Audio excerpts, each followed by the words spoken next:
नमस्कार, मैं हूं पूजा सिंह। चलिए रुक करते हैं आज की करंट अपडेट्स का। गुजरात कक्ष में एक और जासूस गिरफ्तार, अहमदाबाद लेकर आई एटीएस। जम्मू कश्मीर के पुंछ पहुंचे राहुल गांधी, पाक गोलाबारी में प्रभावित परिवारों से की मुलाकात। एक्टर मुकुल देव का निधन, 54 वर्ष की उम्र में ली अंतिम सांस।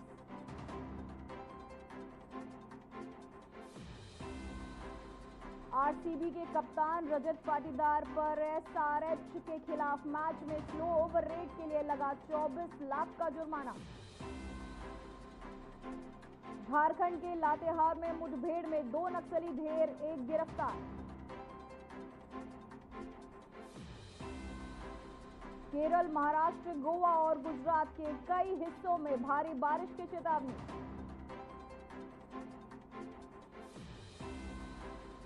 साउथ दिल्ली और एनसीआर में कुछ हिस्सों में हल्की बारिश की संभावना।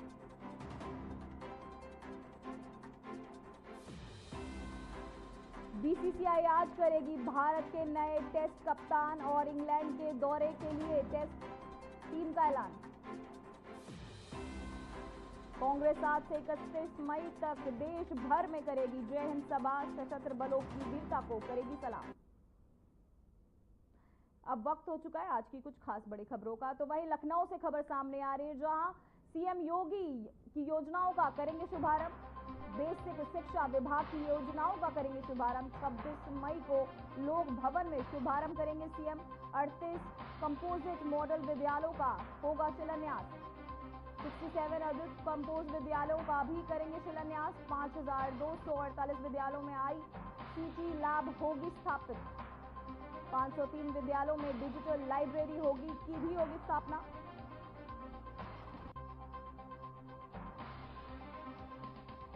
लखनऊ से बड़ी खबर। तो वहीं ओडिशा में आगरा में गांजे की तस्वीरें और पर रोक नहीं लग पा रही है। वहीं एनटीएफ और सिकंदरा पुलिस ने गांजा तस्करों की 4 गाड़ियों के साथ 77 किलोग्राम पकड़ा है। इसकी कीमत 50 लाख रुपए से अधिक आंकी गई है। तो वहीं फतेहपुर सिकरी और फरह के आपको बताते चले कि कैरियों में ओडिशा के तस्करों के साथ माल मंगाया गया था। 9 तस्करों को गिरफ्तार किया गया है। केस दर्ज करके गिरोह के अन्य सदस्यों की तलाश की जा रही है। तो वहीं एनटीएफ के इंस्पेक्टर हरदेव सिंह ने बताया कि सिकंदरा पुलिस की टीम के साथ बृहस्पतिवार की रात को जेसीबी ग्राउंड के पास गांजे की खेप की डिलीवरी दी जानी है। तो वहीं उड़ीसा का जन्म नामक व्यक्ति गांजा लेकर आ रहा था। 4 गाड़ियों की तलाशी में 77 किलो गांजा और असला मिले हैं।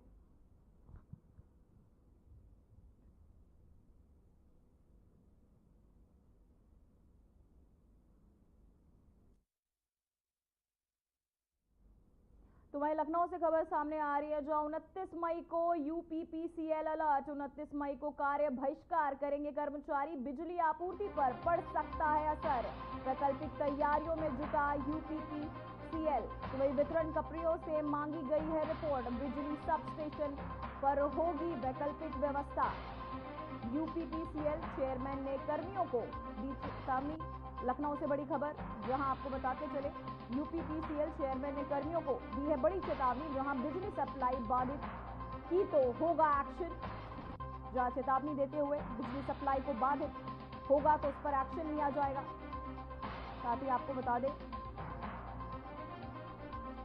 वितरण कंपनियों से मांगी गई है रिपोर्ट।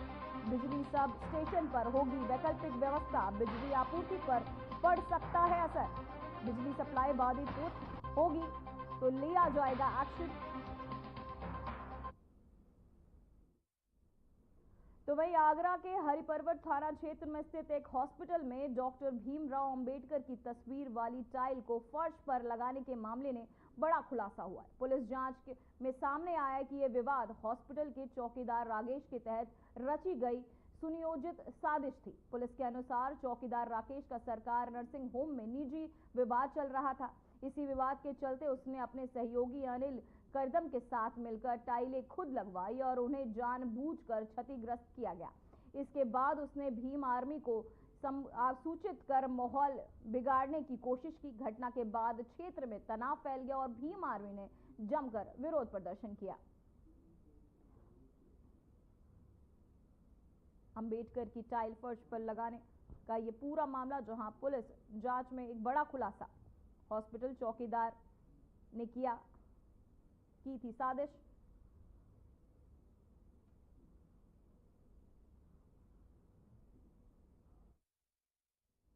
तो वहीं लखनऊ से खबर सामने आ रही, जहां ठेकेदार से रिश्वत लेने के अधिशासी अभियंता निलंबित। मध्यांचल में एएमजी की जांच में मिलने पर की कार्रवाई। बरेली में महावीर सिंह भ्रष्टाचार के आरोप में निलंबित। रिश्वत की रकम लेते वीडियो के आधार पर की गई कार्यवाही। तो बताते चले, वीडियो के आधार पर कार्यवाही की गई, जहां बरेली में महावीर सिंह भ्रष्टाचार के आरोप में निलंबित कर दिए गए। रिश्वत की रकम लेते हुए उनका वीडियो वायरल हुआ, जिसके चलते आधार पर उन पर कार्यवाही की गई।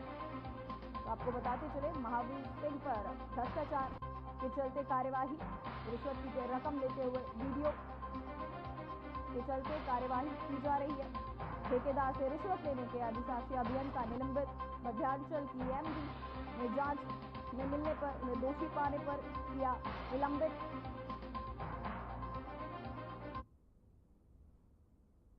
तो वहीं दिल्ली के सीलमपुर इलाके में गिरफ्तार किए गए मोहम्मद हारून के परिजनों ने उनकी बेगुनाही का दावा किया है। मोहम्मद हारून की मां और भाई ने कहा कि उसने देश के खिलाफ कुछ भी नहीं किया, वो बस पाकिस्तान जाता था क्योंकि उसकी वहां पर बीवी है।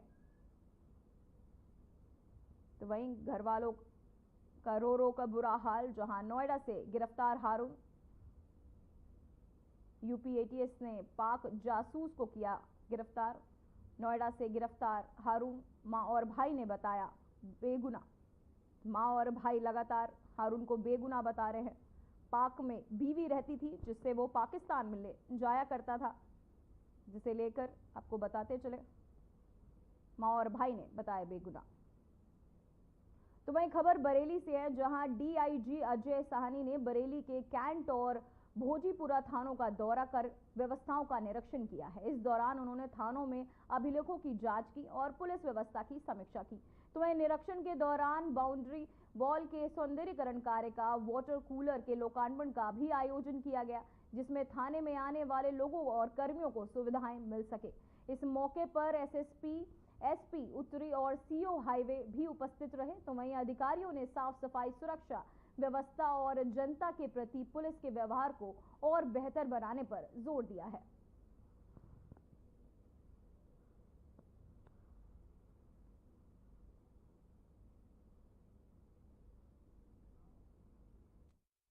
तो वहीं राजधानी लखनऊ के गुडम्बा इलाके में शराब के नशे में धुत ई रिक्शा चालक के तहत युवती से छेड़छाड़ के मामले में एक वीडियो सामने आया है। इसमें युवती ई रिक्शा से कूदते नजर आ रही है। सोशल मीडिया पर शुक्रवार को ये वीडियो तेजी से वायरल हुआ। इंस्पेक्टर प्रभातेश श्रीवास्तव का कहना है कि मामले में चालक और उसके 3 साथियों को गिरफ्तार कर जेल भेजा जा चुका है। तो वहीं उल्लेखनीय है कि आजमगढ़ की युवती अपने मामा के यहाँ हुसैनगंज आई थी। सोमवार को बालिंगटन चौराहे से किसी काम से टेढ़ी पुलिया के पास जा रही थी। टेढ़ी पुलिया के पास चालक ई रिक्शा रोकने के लिए कहा था, लेकिन उसने ऐसा नहीं किया। तो वहीं 4 आरोपी भेजे गए जेल। छेड़छाड़ से बचने के लिए कूदी युवती रिक्शा से। तो वहीं उत्तर प्रदेश के कौशाम्बी जिले में एक निजी अस्पताल में स्टाफ नर्स के साथ बेरहमी से पिटाई का मामला सामने आया। अस्पताल के संचालक रमेश ने पिटाई का आरोप लगा है। घटना का ये सीसीटीवी फुटेज सामने आने के बाद पुलिस ने मामले की जांच शुरू कर दी है। मामला मझनपुर, आपको बताते चले कि मामला मझनपुर कोतवाली क्षेत्र के जनसेवा अस्पताल का है। पीड़ित स्टाफ नर्स सोनम ने बताया कि वह जनसेवा अस्पताल में स्टाफ नर्स है। गुरुवार को वह नाइट ड्यूटी पर थी, तभी श्रद्धा अस्पताल का संचालन रमेश उसके पास पहुंचा और गाली गलौज करते हुए बेरहमी से मारना पीटना शुरू कर दिया।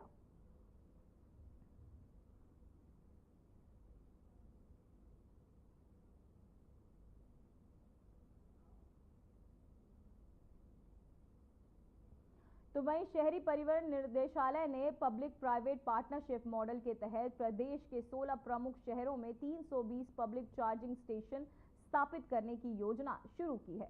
तो वहीं यूपी के इलेक्ट्रिक वाहनों की संख्या में तेजी से वृद्धि हो रही है। ऐसे में आपको बताते चले कि उत्तर प्रदेश अब देश के सबसे अधिक ईवी उपयोग वाला राज्य बन गया है।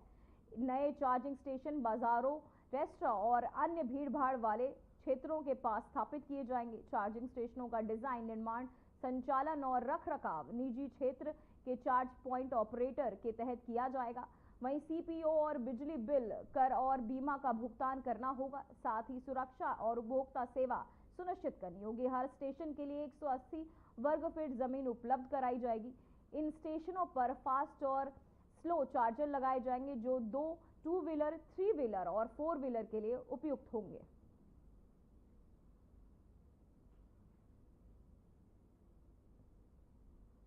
सोलह शहरों में बनेंगे ई रिक्शा चार्जिंग पॉइंट्स। तो वहीं यूपी के बहराइच में रात भारत नेपाल सीमा पर एसएसबी ने एक संदिग्ध को पकड़ा है। उसकी भाषा काफी अजीब है, जो स्थानीय निवासियों से काफी अलग है। एसएसबी की पूछताछ में उसने पाकिस्तान का नाम लिया है। उससे आगे पूछताछ जारी है। मामला मोतीपुर क्षेत्र का है, जहां भारत नेपाल सीमा पर एक युवक घूम रहा था। एसएसबी जवानों को शंका हुई तो उसे रोका। उससे बातचीत करके उसका पता और ठहरने की कारण पूछा गया। इस पर उसने जिस भाषा में जवाब दिया वो पहले तो किसी को समझ में नहीं आया। इस पर शक और गहरा हो गया। तो वहीं एसएसबी जवानों ने उसे हिरासत में ले लिया है। पूछताछ से उसे पाकिस्तान का नाम लिया है। उसकी हालत देखते हुए सुरक्षा बलों ने उसे सुजौली पुलिस को सौंप दिया है। पुलिस ने उसे मेडिकल कॉलेज में भर्ती कराया। साथ ही उसके घुसपैठिया होने की आशंका जताई जा रही है।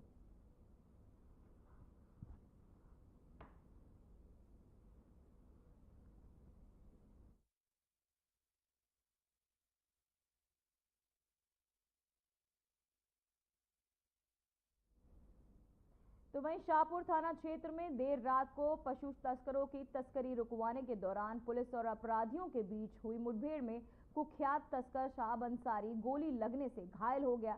एसएचओ नीरज राय के नेतृत्व में चलाए गए इस अभियान में पुलिस ने अंसारी को पकड़ने में सफलता पाई है। घटना के संबंध में पुलिस उपायुक्त ने बताया कि साहब अंसारी पर आसपास के कई जनपदों में पशु तस्करी, चोरी छिपे पशुओं का परिवहन और लूटपाट से जुड़े आधार दर्जन से अधिक मामले दर्ज हैं। वहीं मोहल्ले में संदिग्ध गतिविधि की सूचना पर हमने घेराबंदी की, तब तस्करों के फायरिंग शुरू कर दी। उन्होंने कहा कि मुठभेड़ के बाद पुलिस ने मौके से एक पिस्टल, 2 जिंदा कारतूस और घटना से प्रयुक्त एक पिकअप वाहन जब्त कर लिया है।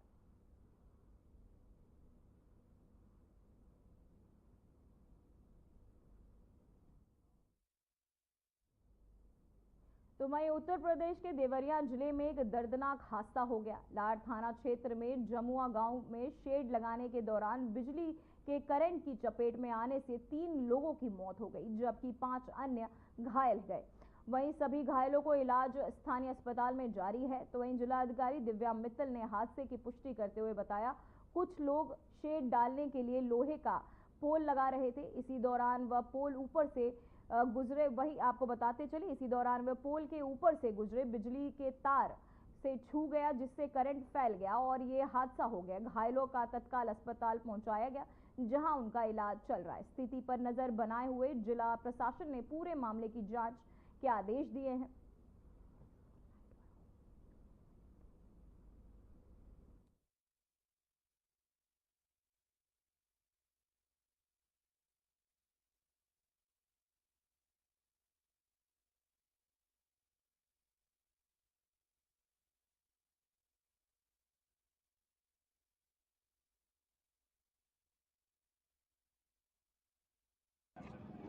देखिए, थाना लार के क्षेत्र में कुछ लोग अपनी कटरैन छा रहे थे, तो जो लोहे का एक पोल पकड़ के वो उसको फिट कर रहे थे, उसी में एक बिजली के तार के छू जाने से करंट उतर गया और जिसमें हमारे 8 लोग घायल हुए। उनमें से 3 लोग हमारे सीएचसी पे हैं जो स्टेबल हैं। 5 लोग यहाँ आ रहे थे, जिसमें से 3 का निधन हो गया है और 2 लोग हमारे मेडिकल कॉलेज में भी हैं और उनकी स्थिति जो है स्टेबल है। हमने अभी दोनों घायलों को देखा है, बात भी की है और उनको हम लोग बचाने में सक्षम हो पाएंगे। देखिए, अभी सभी डिटेल्स हमारे द्वारा एकत्रित की जा रही हैं और सभी की डिटेल्स लेकर के आपको पुनः अवगत कराया जाएगा।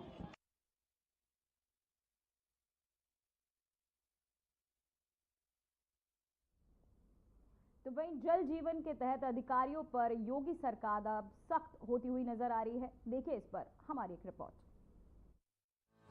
मुख्यमंत्री योगी आदित्यनाथ ने जल जीवन मिशन के तहत निर्माणाधीन पाइप पेयजल योजनाओं की गुणवत्ता और समयबद्धता को सर्वोच्च प्राथमिकता देते हुए लापरवाही बरतने वाले अधिकारियों और कर्मचारियों के खिलाफ कड़ा एक्शन लिया है। जल जीवन मिशन के कार्यों की गुणवत्ता को लेकर मुख्यमंत्री योगी आदित्यनाथ कितने गंभीर हैं, ये उन्होंने एक बार फिर से साफ कर दिया है। सीएम योगी ने यह साफ कर दिया है कि किसी भी सरकारी योजनाओं में कोई भी किसी भी स्तर पर लापरवाही अगर होगी तो वो बर्दाश्त नहीं होगी। यही वजह है कि जल जीवन मिशन के तहत कार्यों की नियमित निगरानी और मूल्यांकन के आधार पर दोषी पाए गए अधिकारियों और कर्मचारियों पर गाज गिरती दिखाई दी है और ये एक्शन योगी सरकार ने खुद लिया है। जल जीवन मिशन में लापरवाही नहीं बर्दाश्त, पेयजल योजना कार्य प्रणाली पर बिठाई जांच। 6 अधिकारी सस्पेंड, 122 अधिकारियों पर गिरी गाज।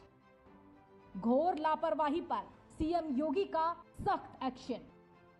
जल जीवन मिशन के तहत अब तक सबसे ज्यादा कार्रवाई अधिशासी अभियंताओं पर की गई है, यानी अब बख्शे नहीं जाएंगे लापरवाह अफसर। अब तक 7 मुख्य अभियंताओं पर अनुशासनिक जांच के निर्देश दिए गए हैं, जबकि 4 के खिलाफ कार्रवाई की गई है। इसके अलावा 5 अधीक्षण अभियंताओं पर जांच बिठाई गई है और 7 अन्य के खिलाफ कार्रवाई की गई है। 59 अधिशासी अभियंताओं पर जांच बिठाई गई है, जबकि 4 को निलंबित किया गया है। वहीं 32 सहायक अभियंताओं पर जांच बिठाकर 2 अफसरों को निलंबित कर दिया गया है। 19 अवर अभियंताओं की अनुशासनिक जांच के निर्देश दिए गए हैं, जबकि इस तरह लापरवाही बरतने वाले कुल 122 अधिकारियों के खिलाफ अनुशासनिक जांच और 55 लोगों को नोटिस जारी किया गया है। साथ ही 6 का निलंबन किया गया है। लापरवाह अफसरों पर कड़ा एक्शन लेते हुए सीएम योगी आदित्यनाथ ने साफ कर दिया है कि राज्य में विकास योजनाओं में अगर लापरवाही बरती जाएगी तो ऐसे लोगों को बख्शा नहीं जाएगा। सरकार की जीरो टॉलरेंस नीति के तहत बीते 4 सालों में 183 अफसरों कर्मचारियों पर सख्त अनुशासनात्मक कार्रवाई की गई है। इनमें से 122 अधिकारियों पर जांच बिठाई गई है, जबकि 55 को प्रतिकूल प्रविष्टि दे दी गई है और 6 को निलंबित कर दिया गया। जग जाहिर है कि मुख्यमंत्री योगी आदित्यनाथ की स्पष्ट नीति है कि अगर राज्य की विकास योजनाओं में लापरवाही बरती जाती है तो ऐसे अधिकारी कर्मचारी को किसी भी कीमत पर बख्शा नहीं जाएगा। उत्तर प्रदेश सरकार का लक्ष्य है कि प्रदेश के हर घर तक समय पर और शुद्ध जल पहुंचे। इस दिशा में राज्य सरकार पूरी पारदर्शिता और प्रतिबद्धता के साथ काम कर रही है। Bureau report, RNTV। तो वहीं लोकसभा के विपक्ष के नेता और कांग्रेस सांसद राहुल गांधी पुंछ जिले के नागरिक इलाकों का दौरा करने पुंछ पहुंचे, जहां वे पाकिस्तान की ओर से सीमा पार की गई गोलीबारी से क्षतिग्रस्त घरों और प्रभावित परिवारों से मिलेंगे। दौरे के दौरान राहुल गांधी ने बताया कि उन्होंने सबसे पहले संगमन गांव का रुख किया है, जहां कई घरों की छतें और दीवारें टूट चुकी थी। उन्होंने प्रभावित परिवारों से उनकी आवश्यकताओं और पुनर्वास की मांगों को लेकर बातचीत की। तो वहीं राहुल गांधी ने इसे सरकार की सुरक्षा नीतियों में चूक करार दिया और केंद्र की सीमावर्ती क्षेत्रों में नागरिकों के विस्थापन और पुनर्वास के लिए ठोस कदम उठाने की मांग की है।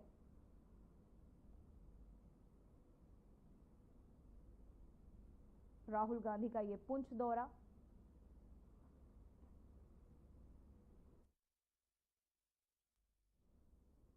तो वहीं राजस्थान के पूर्व मुख्यमंत्री और कांग्रेस के वरिष्ठ नेता अशोक गहलोत ने जोधपुर में मीडिया से बातचीत करते हुए केंद्र सरकार पर जमकर निशाना साधा।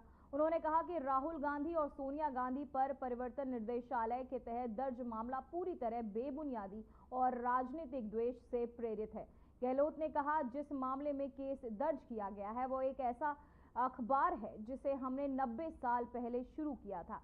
अब अगर वो अखबार दोबारा शुरू हो जाए तो वो कांग्रेस की धर्मनिरपेक्षता और सर्वधर्म सद्भावना की बात करेगा, जो इन्हें बर्दाश्त नहीं है।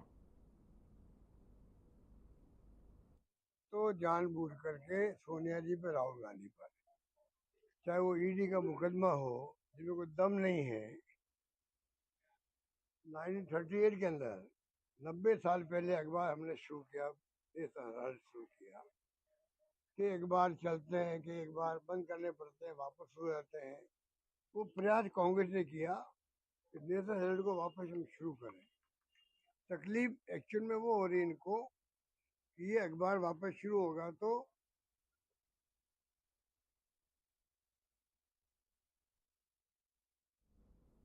तो वहीं केरल की राजधानी तिरुवनंतपुरम में हुई भारी बारिश से जनजीवन को प्रभावित किया है। तेज हवाओं और मूसलाधार बारिश के कारण शहर के कई हिस्सों में पेड़ उखड़ गए, जिससे सड़कों पर यातायात बाधित हुआ है और स्थानीय लोगों को दिक्कतों का सामना करना पड़ रहा है। तो वहीं बारिश के बाद प्रशासन के तहत सफाई और पेड़ों को हटाने का कार्य तेजी से किया जा रहा है। नगर निगम और दमकल विभाग की टीमें मौके पर तैनात है और हालात को सामान्य करने की कोशिश में जुटी हुई है। हालांकि किसी प्रकार की जनहानि की सूचना अभी तक नहीं आई है, लेकिन प्रशासन ने लोगों से अत्यधिक सावधानी बरतने और अनावश्यक यात्रा से बचने की अपील की है। तो वहीं मौसम विभाग ने आने वाले दिनों में भी बारिश की संभावना जताई है।